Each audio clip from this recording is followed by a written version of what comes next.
and good afternoon, everybody. So before I formally welcome Brad Holmes to the Lions organization and introduce him to you as our new general manager, I want to tell you a bit about our process and how we came to have the unanimous conclusion that Brad was our guy. When I say we, I mean the group who conducted all the interviews. The group was Rod Wood, Chris Spielman, Mike Disner, and myself. I can't thank Chris and Mike enough. They were the football experts whose perspective and insight were invaluable. Rod, as our team president, added a tremendous amount of value and perspective, drawing on his deep and widespread network of relationships throughout the NFL. And I'd also like to thank our group of advisors, Barry Sanders, Rod Graves, and Mark Hollis, who assisted with our search and provided valuable counsel throughout the whole process. Within our group of four, I, of course, had the steepest learning curve of all of us, but we bonded as a group in a very collaborative way, and the whole process was extremely thorough and comprehensive. After each interview, we debriefed as a group and ranked our latest prospect. Everybody was involved. Even before we began the process, we met several times to determine the significant characteristics that we were looking for in a general manager. Obviously, football expertise and a proven nose for talent were givens. But beyond that, we were looking for a natural leader, an engaging communicator, and someone who could help us lead a culture shift for the entire Lions organization. We want to create a culture here where everyone involved with the Lions knows that they are a Detroit Lion, all an integral part of the same team, all working together to create a winning team and a winning organization. We interviewed 12 general manager candidates. All of them were very talented, impressive, and qualified individuals. But when we interviewed Brad, he stood out to us as the perfect fit for the general manager we were looking for. His leadership qualities were evident. So was his intelligence, his engaging personality, and his collaborative and confident approach to team building. His embrace of the fusion of analytics and scouting intuition in his approach to drafting blew us all away. He was our unanimous choice. We all had the same gut instinct. Brad Holmes is a winner, and I am beyond delighted to introduce him as our next general manager. But before Brad can speak for himself, I want to turn things over to Rod Wood, our president, for his comments about Brad. Rod? All right. Thanks, Sheila. And I just want to echo Sheila's comments about the whole process and thank Mike and Chris. It was an awesome process. Very deep, very thorough, and I think it resulted in the right person for the job. I'm sure you all have some interest in the other search that we have ongoing, our head coaching search. We're not going to take any questions or make comments on that today out of the respect of the process. I want today to be about Brad Holmes, our new general manager. Before I talk about Brad and the process a little bit more, I also want to make an announcement that Mike Disner will be taking on some additional management responsibilities over some of our football operations and administration, which will free up Brad to work with our new head coach and focus on player acquisition, development, and building a great team and roster for the Detroit Lions.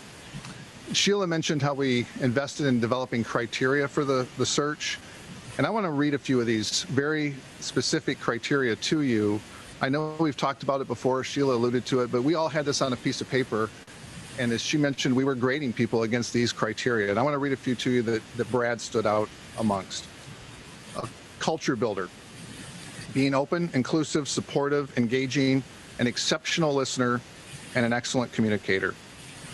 The ability to lead a diverse team, many of whom work on the road, and certainly Brad can relate to this, and outside of the building on a regular basis. Someone with excellent self-awareness, acknowledging what they don't know and building a team around them to cover their weaknesses. Working with our head coach as a partner in a positive and productive relationship. And most importantly, maybe for the general manager, the ability to balance the team needs of today and the team needs of the future, and be a steward for the long-term success of our organization. Against those criteria, I can tell you that Brad blew away the competition and stood out. which is part of the reason he's here today. In addition to how well he did in the interviews, we talked extensively to others about him. I spent a lot of time on the phone with Kevin Dimoff, the Chief Operating Officer of the Rams, Les Snead, the General Manager of the Rams, and Chris had a long conversation with Coach McVay. All gave outstanding recommendations about Brad and said we would be lucky to have him. We're so excited to have him here today to introduce him as our new General Manager. But before Brad takes the podium, Sheila and I will take a few questions, and we're going to turn it over to Brad. All right, Mike O'Hara, first question. Well, Sheila, I think you answered about 85% of my question already, but I'll try and find some room in here. No, so, we talked to Brad the other day, Tim and I, and he said something at the end of the interviews and all that. He said, this just feels right.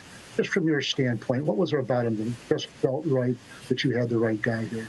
Well, I mean, really, everything about Brad, as they say, stood out to us. You know, we had this process, which really was amazing. And the more we did it, I think the better we got at it and the better we got at evaluating people.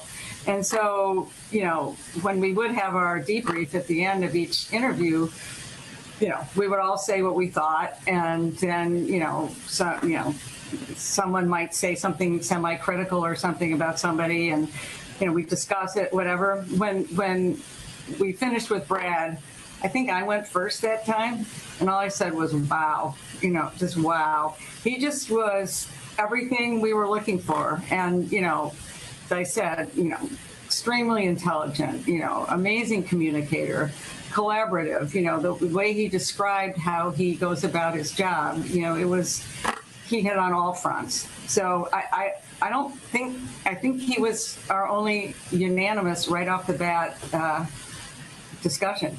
It was great. So wait till you have a chance to talk to him. You'll see what I'm saying. Let him speak for himself. Tim Twentyman.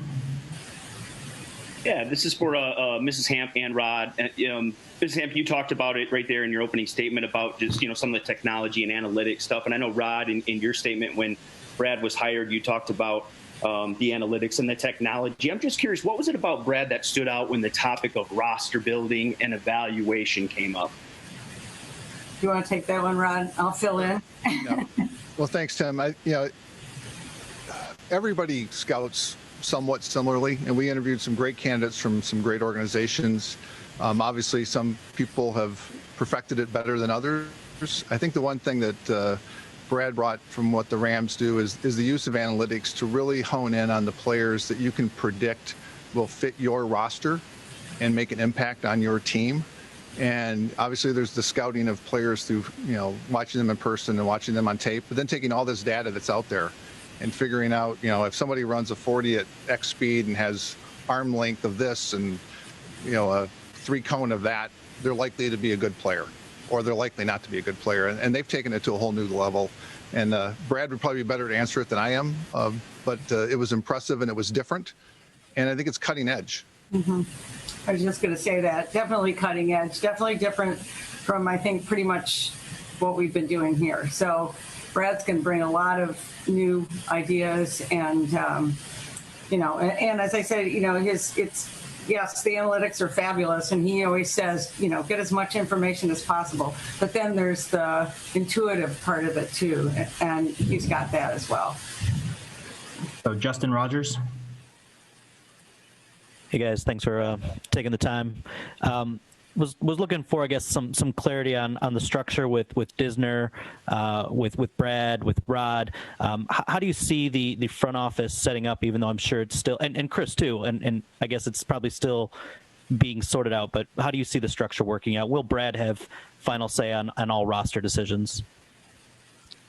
You want me to take that one, Sheila? Sure. Yeah, so Justin, Brad and our new head coach will be collaborating on the 53-man roster. They're each going to have input. As we talked about, we want a culture where everybody's working together, and I think that will work fine once we have our new head coach in place. Mike will be doing all the things he has been doing, just picking up some of the in-house football administration stuff so Brad can focus on finding players. Both Mike and Brad and our new head coach will report directly to Sheila and me. There won't be a structure where there's layers between any of them and Sheila and me. And then you mentioned Chris too, Oh yeah, Chris. Yeah. And Chris Chris is an advisor to the two of us. He's been instrumental in this whole process. Obviously, now that we've got, hopefully, the search is almost behind us, Chris will be engaged in helping everybody throughout the organization, not just the football side, but even on the business side, and helping bring in new sponsors, working with our folks at Ford Field. No direct management responsibility, but a wide range of areas that he's going to be helpful in. And it was great having Chris on the interview process. I mean, he was obviously wonderful on many respects, but also, so all the potential candidates saw Chris, knew what he was about. We actually would open the interviews with kind of explaining Chris's role, so there was no confusion. And, Chris describes himself as a servant, which that's, kind of how he sees himself, as helping everybody. And he will, help Brad, he'll help the new coach, great to Rod and me and the whole organization. So he's just, it's part of the team. We're all part of the team. And just quickly to clarify, the way it is reported up to you and Sheila, or the two of you, that is similar to the way it was with the previous regime, correct? Similar, although, under the structure before, both Mike and Matt technically reported to Bob. So this is a slight tweak there. Thank you, Rod. Yep. And Sheila. Oh, Kyle Meinke next. Hey guys, thanks a lot for your time today. Just to follow up real quickly on Justin's question, because I'm not sure if I heard a definitive answer. Who's going to have the final say on the roster construction? I'll answer the same way. Kyle, the head coach and the general manager are going to collaborate on it. Yep. Okay. And then just real quickly from me, we've seen a lot of reports out there about you guys touting the technology end of it, and Brad bringing in some advancements there. Can you speak specifically to any kind of advancements you're looking at in that regard with Brad? Maybe I'll let Brad speak to that, as opposed to me trying to dabble in something I'm not an expert in. But there's one thing, maybe you could talk about it, Brad, when you come up with the road scouts that we already talked about this morning, and then there'll be some other things, I'm sure, as well. Yeah, I think you'll be impressed. Yes. Chris Burke. Hey, thank you for the time. I know you said that the two searches were they obviously were happening simultaneously, the coach and the GM search. I was just curious if Brad had any say in as this coach search got to the end of the line here, if you let him have any say in that, or if you bounced ideas off him during the interview process, just how involved he was, or if they were kept separately the whole time. Jill, you want to take that? All right. I'll start. You finished this time. This is what we did in our interview. So, but yeah. So yes, they were simultaneous. We started with GM interviews way back when, before the season was over, because we could interview people that were either not employed or in other fields at the moment. But in every interview, we would ask the general manager, if you would be. But in every interview, we would ask the general manager, if you would become our general manager, would you have a coach in mind? And so when we got to Brad, we asked that question, and there was usually a list. It was interesting because there were usually lots of overlaps, and so, as we were getting down to the end of our coaching search, we hired Brad. We've had him talk to some candidates, and I think it's all going to be very good. You want to take a step farther, Brad?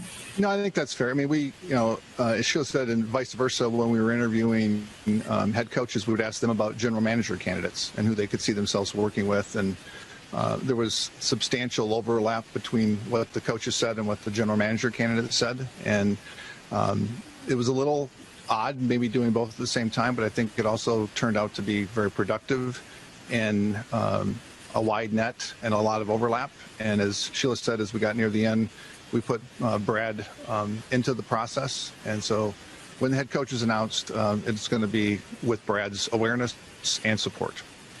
Thank you. We're going to go two more, Michael Rothstein, then Larry Lage. Hi, thank you all for doing this. When Sheila, I think when you last spoke back in November, experience seemed to be something that came up a lot when Rod spoke and when you spoke. What did you maybe see from Brad that made experience not as much of a factor in this decision and in potentially the head coaching decision that's going to be coming up soon? Okay, well, in the case of Brad, I think we kind of decided that we wouldn't have probably both positions be complete rookies, but so in the case of Brad, he so blew us all away, honestly, Mike. I mean, it's like, it was amazing. And so actually, I don't know if you know the story of how we even got Brad's name, but this is pretty interesting. So the NFL has these films you can look at. It's sort of, and see pre-interviews or sort of interviews with a sort of disembodied voice asking questions and people answering. And so honestly, Brad wasn't even on our initial list of candidates. And Mike Disner, who did a lot of homework and a lot of research in this process for us, came across this interview of Brad's, and he went in at Rod's office and said, "You have to come in here and see this. Just watch for 5 or 10 minutes, and you're going to go crazy." And so Rod did, and he goes, "Oh my gosh, we got to interview this guy."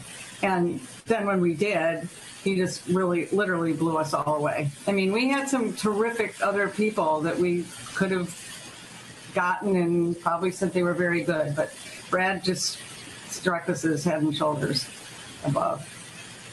And Michael, I would just add to that.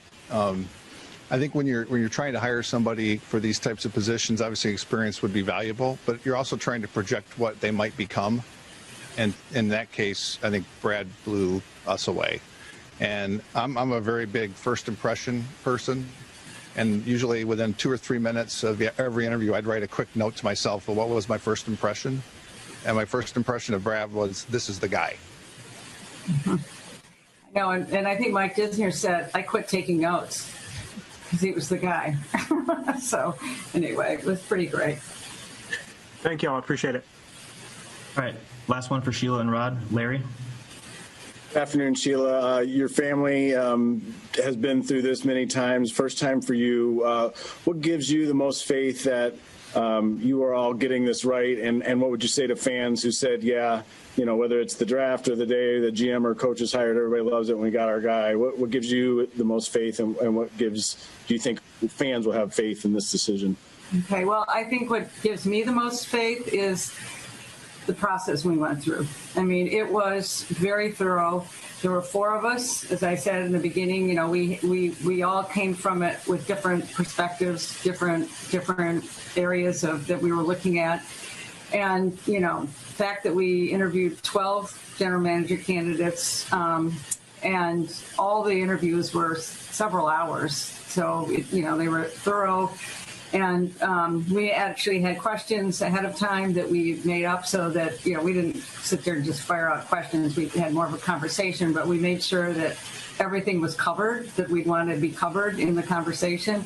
And I think just the thoroughness and the fact that there were 4 of us and, 2 real football people in on this interview process with Chris and Mike, I think that's what gives me the confidence that we've got this right. Okay. Thank you both. We're going to bring up Brad now for some opening comments, and then we'll get into questions.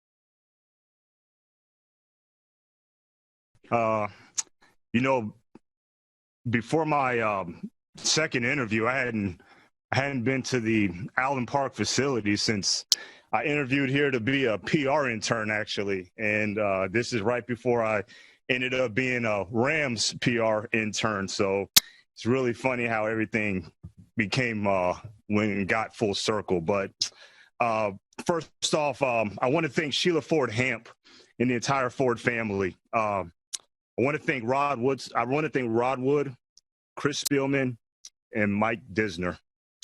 You know, you can prepare all you want for these jobs, and it was my first time coming into it. And the biggest advice that I received is that in terms of the interview process is that they're all different. And this process, and specifically to the first interview, is not truly knowing what to expect going in, and obviously had some nerves running and, you know, didn't know what to expect. But in that first interview, the nerves quickly went away. And it really was Miss Hamp. And she had such an immediate positive impact on me so early on that I got off that interview and I told my wife I wasn't expecting that. And the reason why I say that is it literally started off as a virtual Zoom process. But by the end, it felt like we were sitting by a fireplace or a campfire, just getting to know each other. And, you know, sometimes you just get that feeling that when you know something is right, it just feels right. Well, Miss Hamp just had an incredible soul that I was really able to connect with. And just the whole process was A1, first class. Couldn't be more excited. And the dialogue with Rod Wood had been excellent. The rapport I had with Chris Spielman, Mike Disner throughout the process was extremely genuine, extremely natural. And I couldn't be more excited to work with a group like this. When I first spoke to Chris Spielman, I almost was thinking like he was so wanting to help. And this is before the first, you know, just trying to reach out. I thought it was a setup. Like, I was like, is he trying to set me up before the first? But truly just the more we spoke, he just has a heart of gold. And his sole purpose is to make the Lions better. And, you know, Sheila couldn't have said any better. He truly embraces that servant role. And for that, I'm very, very thankful. And thank you so much. I want to thank my family, my lovely wife, Felisa. I'm sure she's watching. My son, BJ, and our daughter, Lola, who turns the big 5 months tomorrow. You know, the love and support they provide, I can't put it into words. To put it blatantly, without them, I wouldn't be up here speaking with you guys today. So thank you so much. I'm at North Carolina A&T State University, Aggie Pride. My mom, Joan, Dr. Holmes, as many call her. Just so much love and sacrifice in my upbringing, along with my older sister, Tara. And my mom always preached education relentlessly and always showed strong work ethic, working late nights. And my dad, Melvin Holmes, who played in the NFL for the Pittsburgh Steelers, but he never really pushed football on me. He always raised me in a football environment, but he waited for me to ask him to play football. So I thought that was really cool and very, very impactful in my upbringing. And staying on family, I have to thank my uncle, Luther Bradley. Now, just bear with me. It feels very weird to say Luther Bradley because I've called him my Uncle Ruff ever since I was born. Actually strange because that was my grandfather's name, Luther Bradley, and that was his father. And we didn't even call my grandfather Luther Bradley. We called him Big Daddy. So for me to say Luther Bradley sounds, so if you guys hear me say Uncle Ruff, just know that I'm referencing Luther Bradley. But my Uncle Ruff, all-time leading interception leader at Notre Dame school history, first-round pick for the Lions in '78. And me as a baby and as a young child, we spent many holidays here in Detroit. You know, he was out there in that Sherwood Forest community, and growing up, my Uncle Ruff, Luther, that's when he opened my eyes to Lions football. And just the tradition and the history that's deep-rooted, that he always had so much pride for and so much obsession for. And he's still active and player alumni and in the community. And I want to thank him for all his support he has provided me throughout this process. I think he's enjoying it more than me, actually, to get this job. And I'm sure he'll tell you that he can cover any USC wide receiver still to this day. That's just how he is. But I want to thank the Los Angeles Rams, Stan Kroenke, Kevin Demoff, Les Snead, Sean McVay, Tony Pastores, and the late Georgia Frontier. You know, I spent 18 years with the Rams and was basically raised in that franchise. Always been a first-class organization and can't thank them enough for everything that they've done for me and my family. Throughout that time with the Rams, I served under a few different GMs. My first one was Charlie Army. He gave me my first shot in scouting, and he taught me the foundation of player evaluation. Billy Devaney, you know, he gave me a shot to really take on that tough job of scouting down in the Southeast. And he taught me the importance of having conviction in your beliefs. And Les Snead, can't say enough great things about him. Obviously had learned under him the longest. And I want to stress the word learn. He taught me so much, but one of the biggest things is he kept teaching me how to keep the main thing. It's football. And he also taught me how to be concise. So I won't rattle off every single thing he taught me, but he invested very heavily in my development, and I'm very grateful for all he's done for me. Thank you. I would be remiss if I didn't thank Wilbert Montgomery. He was the first person to introduce me to Charlie Army, and he just saw a young kid fresh out of college that had a high passion for football, and we immediately formed a great relationship and just took off ever since. So thank you so much, Wilbert. So many others to thank. You know, I'm not a believer in that phrase, self-made, because I think that at any level of success that anybody gets at some point, somebody helped you along the way at some point, no matter how big or small. For those others that haven't received a reply from me, I'm working on the 500 text messages.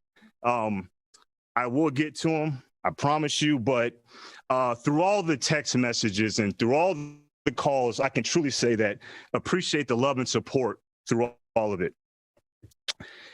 In terms of the purpose and the vision here, it's not complicated. You know, it'll be through a collaborative approach. We will be complicated. You know, it'll be through a collaborative approach.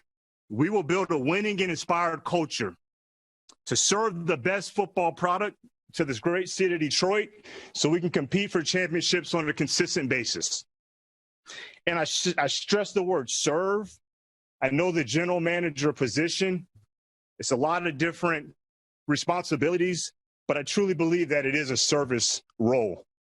And with that vision, anybody that been to another introductory press conferences, you're probably saying, I've heard it all before. I've heard this before, but I will say this. There will be no ego in this process. There will be no ego in the culture. And everything is about the team. Bottom line, everything is about the team. We will be extremely collaborative, very intentional, and thorough and diligent in our process to truly earn it. And we will be inspired in our process. We will be aggressively smart, and we will embrace rapid evolution. Through all of this, we will keep laser focused on the main thing, and that's improving football and to serve a championship to the city of Detroit and this passionate fan base. One pride deserves that. Thank you so much, and without any further ado, I'll take any questions. All right, Mike O'Hara, DetroitLions.com. Okay, Brad, by the way, I'm 5 blocks from Luther's old house before he moved to the suburbs. Just wondering, what are some of the first things you're going to get down to do now in your job now as general manager? What do you have to accomplish, right? It's roster stuff and all that.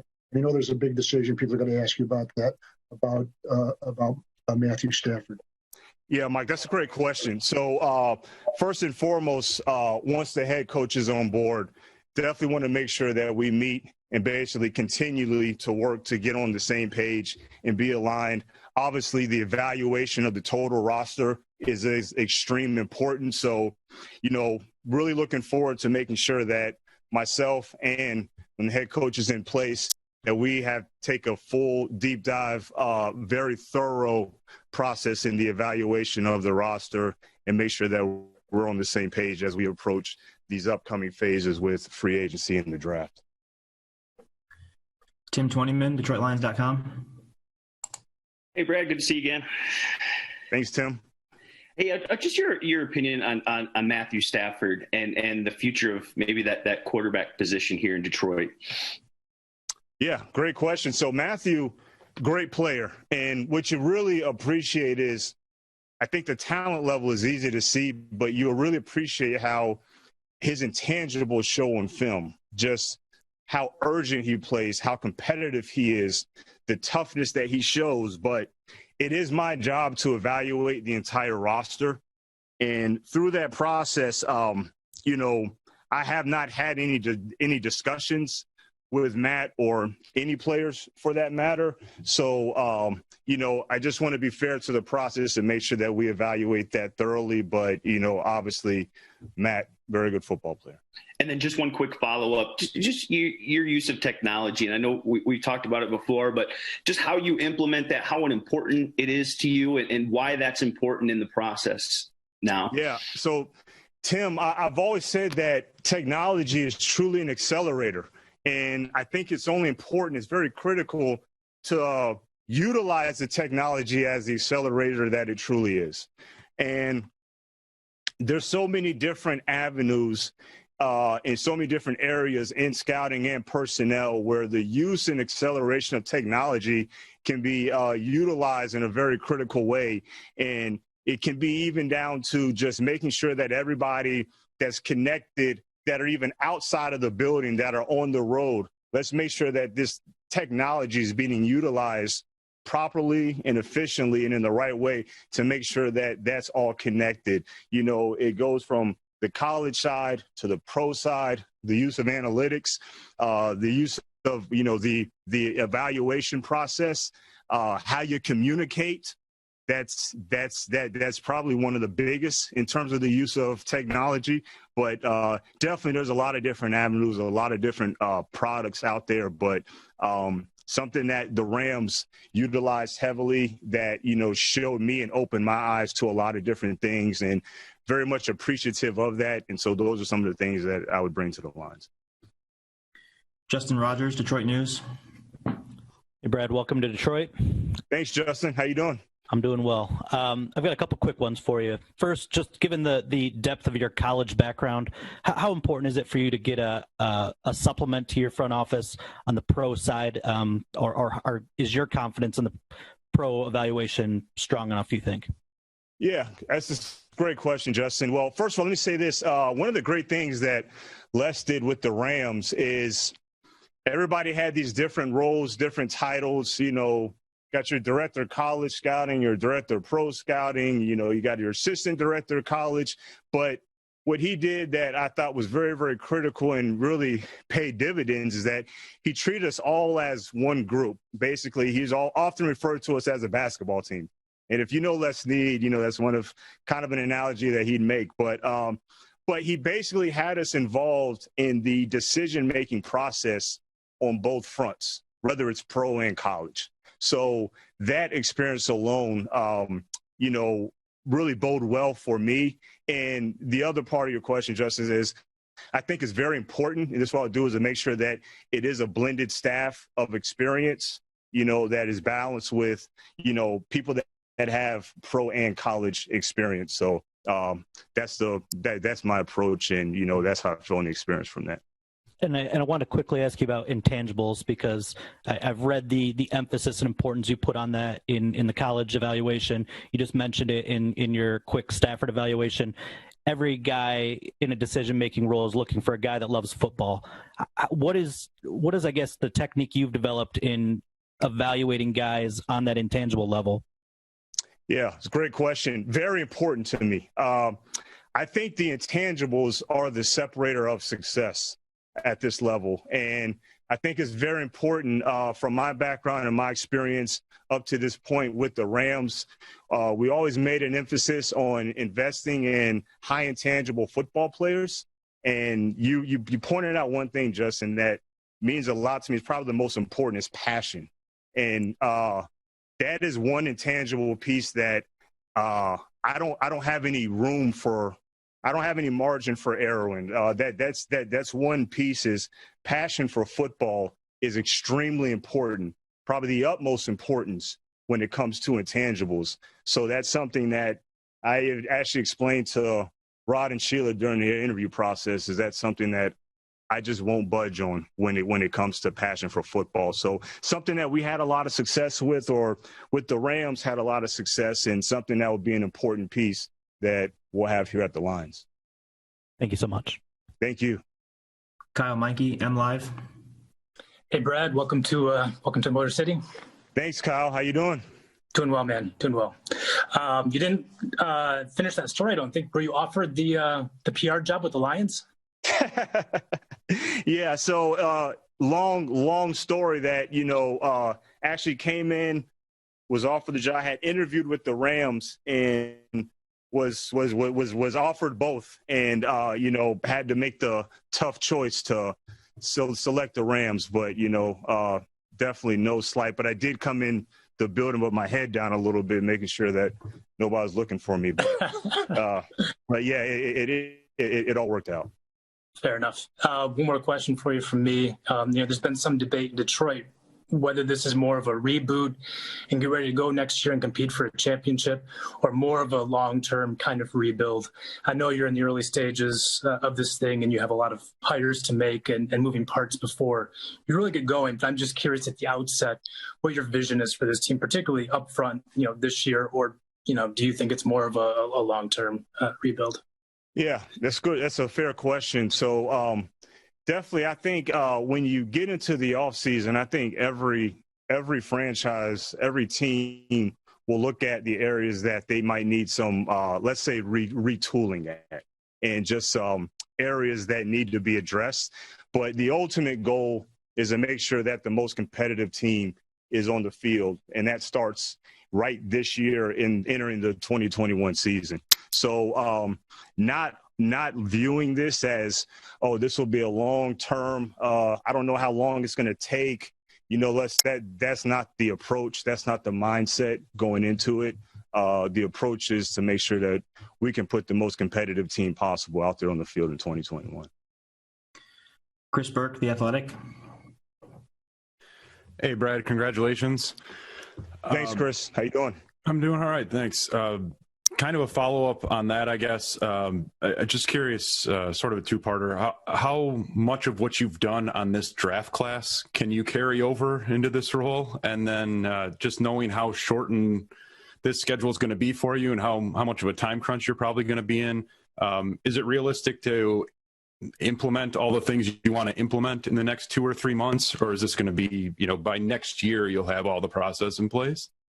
Yeah, that's it's funny you asked that, Chris, because I was thinking, I said, can you get every single thing done? And I don't know why that quote, if Rome wasn't built in a day, or it wasn't built in a day, or whatever, I'm probably going to get some flack for that if I didn't quote that properly. But to the college draft part and the very, I say the advantageous part of what my role is and what our process has been with the Rams before I took this job is that I'm very well versed in the college draft for this year's draft class in 2021. So I actually thought that was something that actually helped me coming into it, to have been pretty much have seen a good majority, if not all of the draft class coming up this year. And I do think that because that we're going to have a very dynamic, process-driven approach, I do think that you might not get every single I dotted and T crossed that you really want to have in before the draft, but the intent going into it is make sure that we can get as much ground covered as possible going into it. Michael Rothstein, ESPN. Hey, Brad, congratulations. Thanks, Michael. got two questions for you. First, it had been reported that part of what you had sold to Sheila and Rod was a bold plan. I'm just curious to you what the first part of that bold plan is.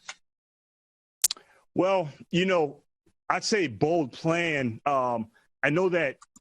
Let's date back to my time with the Rams. There was a lot of what was deemed as bold moves that I was very fortunate enough to be a part of. And often when those moves occur, you really you want to see the outcome. What was the actual result? I can't say that in respect to my time with the Rams that all those quote unquote bold moves, it was truly a result from what the process was. And so every single thing is going to be process driven in terms of adhere to a very dynamic, sound process. And as, Les Snead says it all the time, you can surrender your results to that process. And so that will be not saying specifically, what the plan will be, but the approach in terms of having a very, very sound process, then you can get some bold results coming from that. And then my second question is, to get to that point, what changes do you feel you need to make right away to accelerate this process? I think I would go back to sticking to the process that I do have planned and the process that I will have in place. There's really not one specific item or area that's like it has to be changed right now. I just have a lot of confidence in the plan and the process that we'll have in place. And so if we stay disciplined in that approach to that process, then we should get the necessary results that we desire. Thank you. Thank Larry you. Lage. Larry Lage, Associated Press. Hey, Brad, first of all, I like your haircut.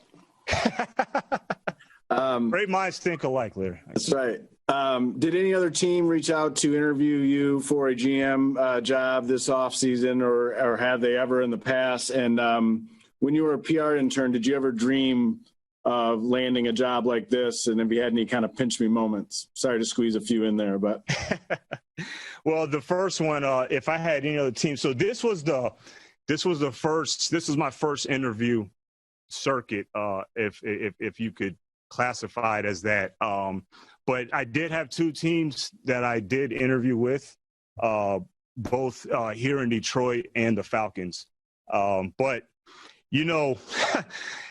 just the pinch me moment probably did come exactly when I came in the building for my second interview. Because again, like I said in the opening, I had not been in this building since I interviewed for that PR internship. And that's when I just walking in here then, that was like 18, almost 19 years ago.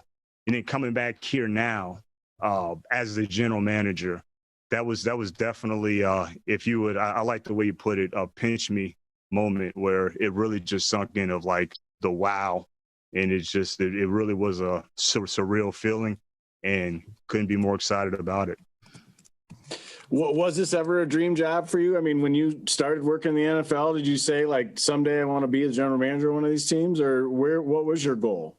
Yeah. So great question. Back in the 8th grade, I actually, I was in junior high school and my parents kind of lived close to the school. And I'll put it frankly, I skipped school to watch the draft. And I knew the draft was coming on TV and it was the 93 draft. And I knew it was coming on ESPN. I skipped school and I went home when my parents were gone at work and I watched the draft. And that moment, I just got enamored with the process of scouting. That's when I fell in love with scouting. They were talking about, I remember they were showing, I believe it was Jerome Bettis just running the ball, and they were describing the traits and showing the highlights, and they're showing the general manager and they're showing the coach. And I just fell in love with the process up until then. And I always told myself back then that regardless of what happens, I want to say it was like even my senior year of high school, I was watching the 97 draft.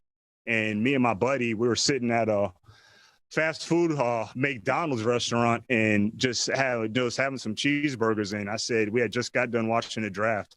And I said, I don't know what's going to happen with my football career. I knew I was going to college to play football, but I knew that I was going to definitely get into scouting at some point. And just the GM job specifically, when I got into scouting, I never really looked ahead. I was just so happy to be in the industry of scouting, is that when I was a scouting assistant, I just wanted to be the best scouting assistant. And when I was an area scout, I just wanted to be the best area scout. And, all the way up until, obviously being in the director of college scouting role, I was truly just trying to be the best college director in the entire league.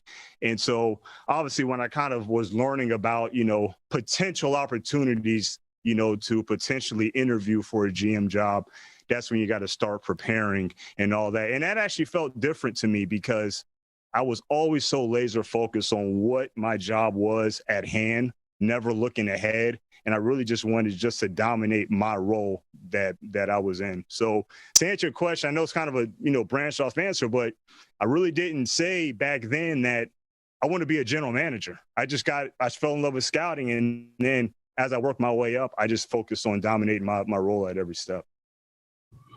Corey Woods, Woodward Sports.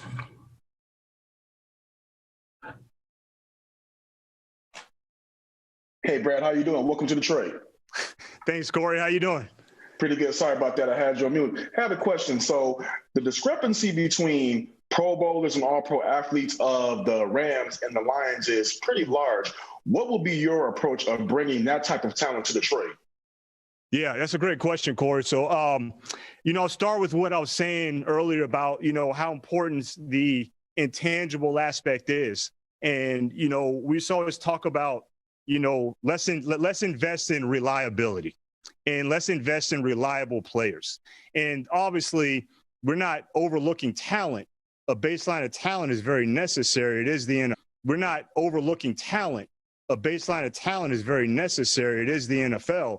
But I truly believe that the separator of success is those players that do have those high intangible traits. And so that's a model that was used with the Rams that obviously bode for a lot of draft success. And, that same approach will definitely be carried over here with the Lions. John Macaroon, SI. Brad, congratulations. Welcome to Detroit. Thank you, John. How you doing? Very well. I do have two questions for you.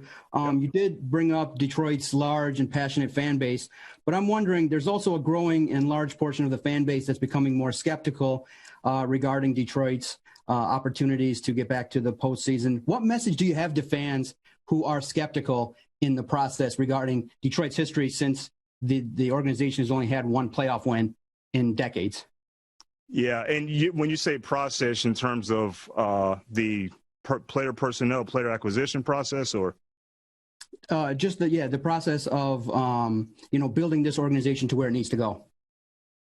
Well, I would definitely tell all Lions fans, just as you say process, I'd say let's all trust the process that's going to be in place. It will be a very sound process. It'll be a very thorough and diligent process. And we're going to, like I said earlier, we're going to surrender those results to the process. And I've always been one that likes to go through the process, but tries to delay my intuition towards the end. So if we keep the process sound and then we make the right gut intuitive decisions going forward, I believe that the Lions fan base are going to be very, very happy with the results that they see. I'm so excited about how passionate, my Uncle Ruff, Luther, he used to always educate me, and all the way up through this process and the interview process, about this Lions fan base. And he says that, they've been through ups, they've been through downs, but they're showing up every week in and week out. They're showing up and packing that house in. When he told me that, I was so excited. He just kept getting me even more excited. I say, wow, if we can deliver a winner here to this great city of Detroit, because the thing about not only passionate fan base, but you always hear Detroit as, blue collar, working class, but the more intel that I gathered on this great city is that it just seems like a city of character that just has great character. And so on top of those other great things, I think that characteristic of having great character is something that I really, really am excited about. Yeah, my second question, if you recall, in 2017, Sean McVay got the process off pretty well in his first season, went 11-5 after a 4-win season. What lesson from that season can you potentially pass on to Detroit's first-year head coach to maybe get the ball rolling a little bit faster? Yeah, so that's a great question. When Sean first came on board in 2017, I'm sure as you probably have heard, the theme was "We, Not Me." And that really permeated through the entire organization. And it was such a collaborative approach with everybody involved. And it wasn't just coaching and scouting. It was coaching, scouting, player development, athletic performance. I mean, everything was such a collaborative approach that truly was a big, let's say, a big ingredient for the recipe of success that we had in that quick turnaround that we had. All right, we have time for 5 minutes. Sorry about that. We have time for 5 more questions, one each. Mike Stone, 97.1. How you doing, Brad? Congratulations. First of all, it's okay to use rebuild in this city. The fans are used to it. Our other 3 teams are all going through rebuilds. It's okay. That being said, how do you rebuild the defense? Because, as you know, it was pretty poor especially last year. Is it the talent or is it the scheme, or because that defense was horrific? Yeah, well, please don't get mad at me, Mike, if I don't use the word rebuild, if I just continue to pivot towards retool. But I do think that there are some building blocks on this defense currently. Obviously, we will address that side of the ball just like we'll address the offensive side of the ball. There's no area that we won't work to improve in. But I do think that there are some good, young, talented pieces that are still in their phase of developing. I do think that there's some veterans that have brought good production to the table. So I would definitely say going to retool in some areas, but there are some building blocks there. Carlos Menares, Detroit Free Press. Yeah, Brad, having worked primarily outside of the building, how do you go about, or what gives you the confidence to build a culture within the building, with the players, with the staff, with everybody? That's a great question. So, when I started with the Rams in St. Louis, I was inside that building for close to a decade. And within that time, I was able to learn how everything worked. Was able to learn how the pro side worked, how the college side worked, how the football operations work. I was very fortunate within my role, especially at the early stages, is I did a lot of work with the coaching staff.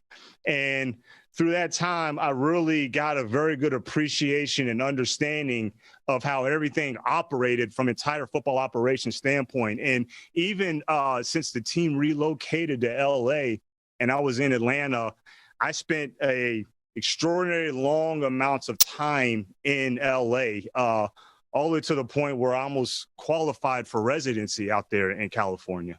And it really critical times too, long amounts of times as we're ramping up for postseason play, long amount of times as we're getting ready for free agency in that building, for long extended amounts of times as we're getting ready for the combine, and then obviously through the entire draft process. So that's the part that I feel very confident in terms of my experience that I've spent inside the building, both not only in St. Louis, but also in Los Angeles.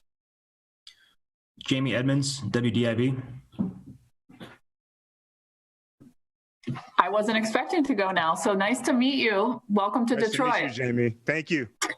I wanted to ask you about, there's not a lot of diversity within the NFL front offices. Detroit has had Martin Mayhew and now yourself, and that is something very positive for this organization in my point of view. What do you think of that? Well, that's a great question. Glad you asked it. And it's something that's very important to me. I'll take you back to like I was saying, that my dad played for the Pittsburgh Steelers, and he was an offensive lineman. And it was in the late 60s, early 70s, where he shared with me, even at a young age, when he got done playing, obviously, was that he share with me the experiences of his struggles that he had to go through in different, let's say, stereotypes regarding race, because he was a Black offensive lineman. And he told me he kind of related it to offensive linemen or quarterbacks. He says, when I was playing, people didn't think that, Black should be on the offensive line or at the QB position. And then even up to right before I got married, we had to go through this premarital counseling through my wife's church. And they told us to make vision boards. And I'd never heard what a vision board was ever. So they explained it to me, and me and my wife had to make one. And part of my vision board was a cutout of Ozzie Newsome hoisting the Super Bowl trophy. And that was a symbolism of hope for me at the time, to see someone like Ozzie Newsome, a successful Black GM, to host up a Lombardi trophy. And I'll even take it a step further, as, I am a proud HBCU alum, graduate of North Carolina A&T State University. And coming from a historically Black college and university that's deep rooted within myself and my family, I take a lot of pride in that, in terms of when I cut out that picture of Ozzie Newsome hosting up that trophy, I thought of when I was able to get this role. I said, well, I hope that I can be that same symbolism of hope for younger kids, Black and brown kids, that can look up to people like myself, look up to people like Chris Greer, look up to people like Andrew Berry that are in these roles to provide hope. And the other thing I would say on that I think is very important is that it's often looked at lack of diversity at the GM level. But one thing that I've always looked at is we need to continually to put more effort and to improve the diversity right up under the GM level. So when I look across the league, I see that there's less than 10 people of color that are at the director of college scouting role. There's less than 10 in the league that are at the, if you want to call it the assistant GM role or whatever that number 2 position is. So to add more diversity to those levels to make the pipeline even stronger, I think will be definitely a step forward. But I can't say that I'm very much appreciative that Sheila Ford Hamp and Rod Wood, that they opened up their search to a diverse field of candidates. And I'm very, very, very excited, and I'm very, very appreciative to be in this role now. Bob Winowski, Detroit News. How are you, Brad? Good to meet you. Thank you. How you doing? Good, thank you. I know you can't talk about your head coach yet, but I wonder, vision-wise, when you envision the team you're going to put together and the coach you have, what tenets are you looking for? What qualities? People wonder, you're going to build an offense, you're going to build a defense. I know you're going to build everything, but what do you want out of your head coach, and what do you want when your team and coach are put together? What will it look like in your mind? Yes, that's a great question, Bob, because, I've always thought of, and I've always had in my mind, when I looked at a head coach, I never had a preference of, he's got to be an offensive coach, he's got to be a defensive coach, he's got to run this system, he's got to run that system. My number one core traits was, first of all, he's got to be a leader of men. He's got to be a leader of men. He's got to have presence. And within that presence, he's got to have poise. He had to have confidence. He has to have command, and he has to have mental toughness. He has to have intelligence. And I stress the mental toughness part because there will be ups and downs where that stress tolerance has to be at the right level and to be able to persevere through those moments. So those are some of the tenets, a strong passion to develop. I just know that we'll be aggressive through all avenues of player acquisition, but let's just be honest. I come from the college draft background, and, I look forward to building this team through the draft. And so if it is a young team, I want to make sure that the head coach has a strong passion with his assistants to have a strong passion to develop players. All right. Last question, Michael Stats, WJR.